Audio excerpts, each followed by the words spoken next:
A light magnitude 2.7 earthquake hit 36 kilometers, 22 miles, away from Larisa, Thessaly, Greece, around noon of Friday, May 16, 2025 at 1:37 p.m. local time, GMT+3.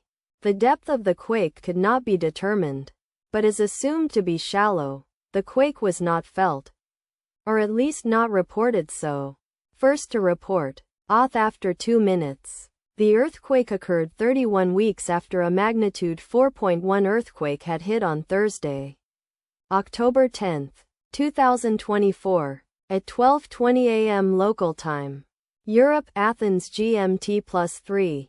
In 70 kilometers, 43 miles, distance to the west. Data source from Volcano Discovery.